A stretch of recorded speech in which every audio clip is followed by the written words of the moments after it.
Hi everyone, a wondrous day ahead. So we are the group 3 and as for today, we are going to dive through about the chronicle of product concept testing. So without further ado, let me define to you first what is a product concept all about. So a product concept is a combination of related features and benefits, potentially reinforcing each other. In line with that, validation requires testing to confirm the synergy. So, in my own stand, a product concept should describe how the new product will appeal to its target market. So, while the product concept is based upon the idea that customers prefer products that have the most quality, performance, and features, some customers prefer a product that is beyond simpler and of course easier to use. So the issue in product concept testing is actually analogous because the product concept is a combination that may produce a synergy of meanings which can be somehow favorable or unfortunately unfavorable.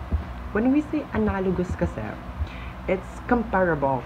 Kumbaga, it's comparable in certain respects, typically in a way which makes clearer the nature of the things compared. So, the product concept test should help determine the direction of the synergy. Synergism, it's defined like as a combination of an action or operation. Kung ano yung pinaka advantageous to sa mutual conjunction or compatibility. Proceeding, so the foregoing arguments highly influence the designation of the typical product concept testing objectives, which are to find out how target consumers will make sense of the new product concept. Next is to uncover any adverse and negative parts of the product concept or in its totality. And of course, to assess the motivating value of the product as conveyed by its concept description. Ngayon, proceed tayo. Paano nga ba isinasagawa ang concept testing? Or how actually to concept test? So, correct product concept testing calls for a face-to-face interview with the target consumers. So, in concept testing, the interview proper proceeds in a specific sequence of steps. It gathers data from the respondent consumers through a series of specific questions. Dito, pinaka nagiging effective po ang product concept testing if it's actually happened or occurred physically rather than virtually. So the concept testing interview involves exposing the respondent consumer to the product concept printed on a concept show card. Actually, if you want your concept testing be successful, you have to run a product concept test for sure sufficiently. First and foremost, we have to set a goal for our test. As an entrepreneur, you have to set your goal for your test. And then also you have to craft your script and questions, general questions, guide questions, specifically targeting your target market. In line with that, we have to recruit the right participants and then determine the flow of the concept test. As well as we have to integrate quantitative measurements na maisasagawa during the whole process of the formulation. And then with that, we have to review until we interpret our own results of the whole process. This process, actually, it is very, very transparent and authentic sa ating mga customers. One of the very well-known company na gumagawa ng concept testing is yung Apple. Every time they do release a new product, a new model of their phones or their gadgets, they ought to really think of their customers. Kasi yun naman talaga ang magiging heart or backbone ng kanilang business. They have to consider their customers on the top of their priority. So they have to conduct a concept test with regard sa kung ano yung kailangan nilang i-release na product. Like take for example, they have to release a new model for their phone.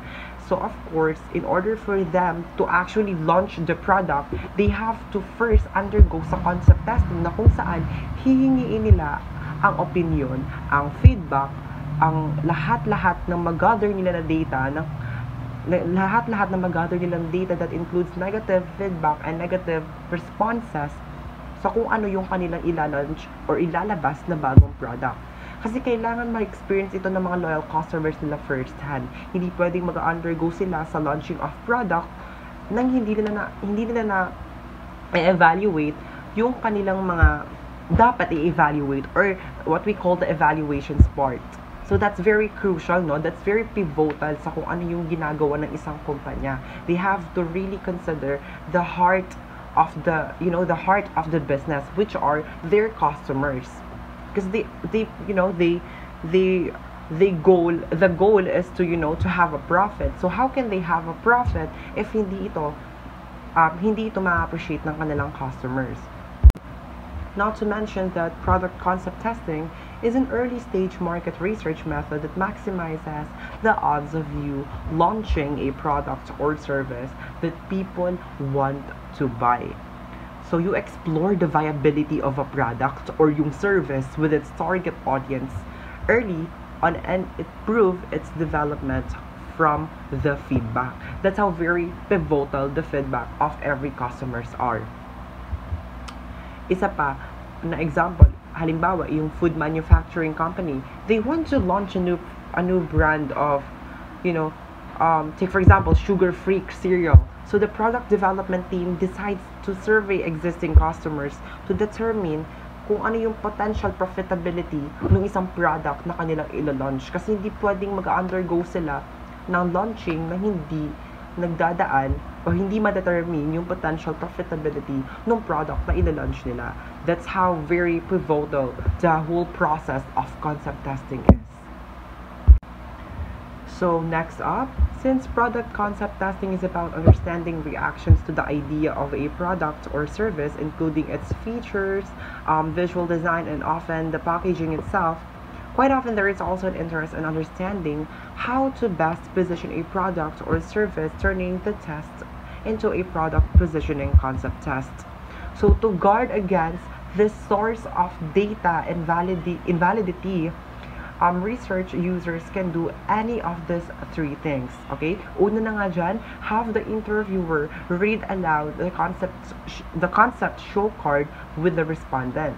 And also we have to ask the respondent to give the concept show card a second reading.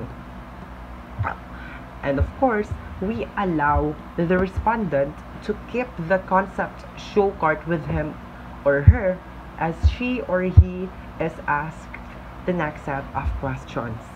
Alright, so right after the concept show card reading, the respondent is asked an open-ended question that supports the first two concept test objectives. Asking an open-ended question actually allows or permits the respondent to make sense of the new product concept and to talk about it in his or her own words. Next up, the new product specific aspects are rated as designated in the test concept card. So the ratings may take two alternative directions.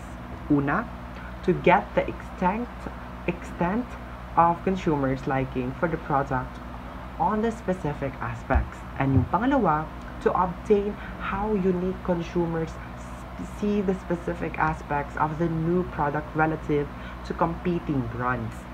Other rating directions may be used, although it is up to the research users to choose which impressions of the specific aspects they want to measure. So that's how very pivotal the whole formulation.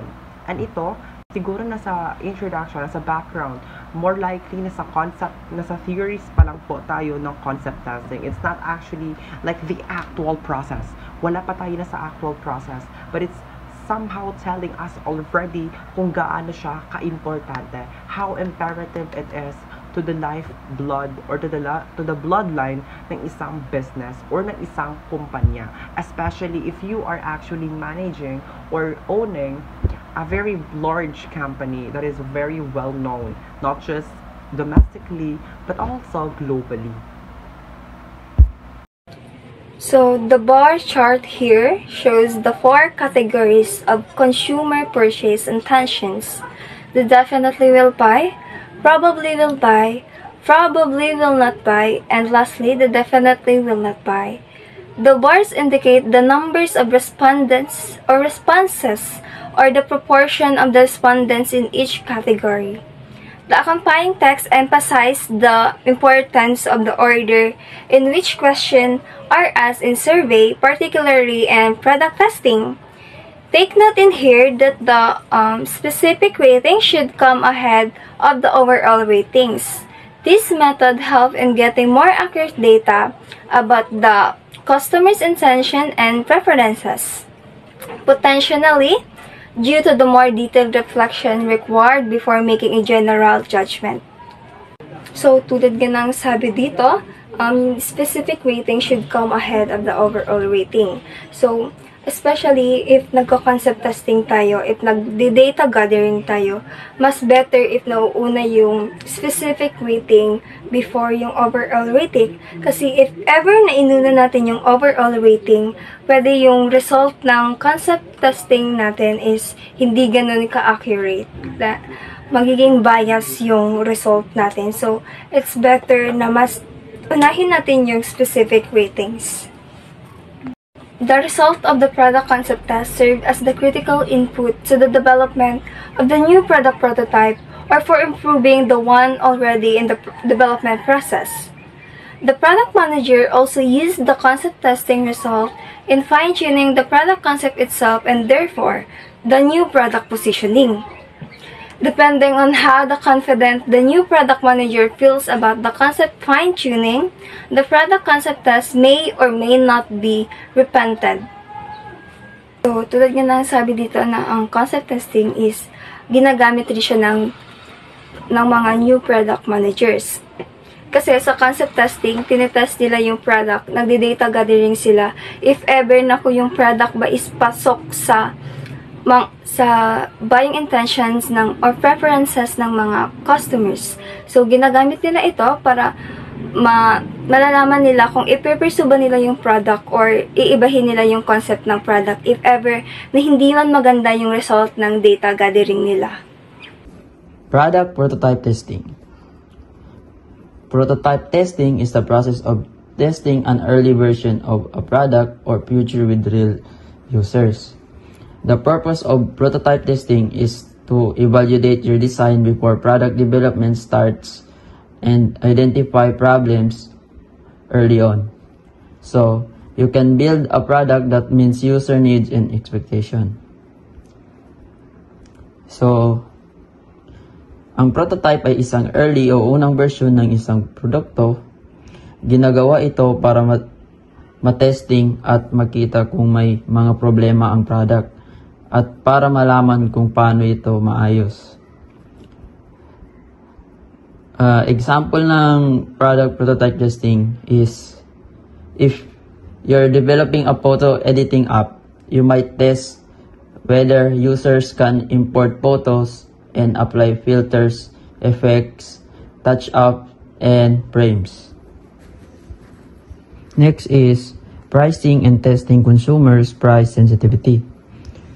In almost all product tests, when the purchase intention question is asked, almost the test respondents follow up their chosen purchase attention response with the qualifier. It actually depends on the price. So, price sensitivity should be an integral final portion of product testing.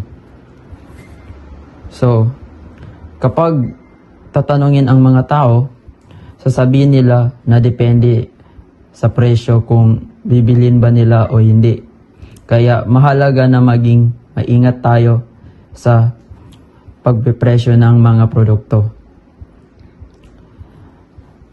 Example of this is if a 30% jump in the cost of a soda drink lead to a 100% drop in purchases, we can conclude that the item has a price sensitivity of 0.33%.